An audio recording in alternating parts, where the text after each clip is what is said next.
আসসালামু আলাইকুম lovely audience, আশা করি আপনারা ভালো আছেন। রিশাদ হাসান এমনিতেই তাকে টানা হয়নি রিকি পয়েন্টের দলে, এবং রিকি পয়েন্টের দল হচ্ছে হোবার্ট হারিকেন। সেই হোবার্ট হারিকেন এমনিই রিকি পয়েন্টটি তাকে টানে নেই। তো সেই তার ভিতরে অবশ্যই কোয়ালিফিকেশন আছে বিদয়ী রিশাদ হাসানকে টানছেন, এবং বাংলাদেশি হিসেবে এটা আসলে গর্বের বিষয়। এবং আমরা সবসময় হোপফুল থাকবো, এক্সপেকটেশন করব যাতে করে হোবার্ট হারিকেন চ্যাম্পিয়ন্স হতে পারে, দেন ভালো স্টেজে ভালো মাঠ কাঁপাতে পারে। সেটা আমাদের অ্যাজ এ বাঙালি হিসেবে, অ্যাজ এ আমাদের বাংলাদেশি খেলোয়াড় হিসেবে যেহেতু ওই দলে অন্তর্ভুক্ত, সেহেতু আমরা এটা এক্সপেক্ট করবো, এটাই স্বাভাবিক। তো দেখেন ভাই, গতকালকে রিশাদ হাসান সেই সিডনি সিক্সার্সের সাথে খেলা হয়েছে। তো দেখেন সেই রিশাদ হাসান হয়তো তার বোলিং ফিগারটা দ্যাটস অ্যামেজিং ছিল, এবং গতকালকে হয়তো উইকেটও পাইতেন, কিন্তু শেষ পর্যন্ত উইকেট পায় নাই।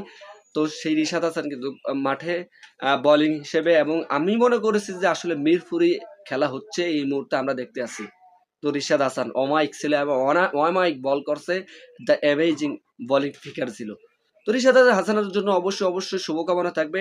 আমরা তো ভাবছিলাম যে হয়তো রিশাদ হাসানকে প্রথমে নামাবে না ওপেনিং ম্যাচে।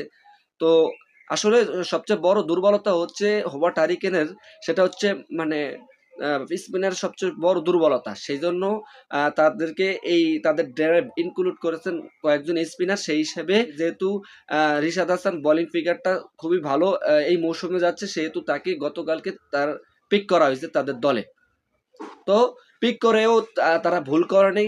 আসলে খুবই ডাউন দ্য উইকেট ছিল, এবং কয়েকটা বল পরাস্ত করেছিল, এবং উইকেট পাইতে এরকম একটা আমরা কালকে খেলা দেখছিলাম, এবং পরিপূর্ণভাবে খেলাটা উপভোগ করেছি। আসলে দ্যাটস অ্যামেজিং ছিল, এবং গতকালকে হোবার্ট হারিকেন তারা জয় পান, এবং 6 উইকেট প্রায় অলমোস্ট হারিয়ে তারা শেষ পর্যন্ত অমায়িকভাবে জিতে যান, ম্যাচ উইন করেন।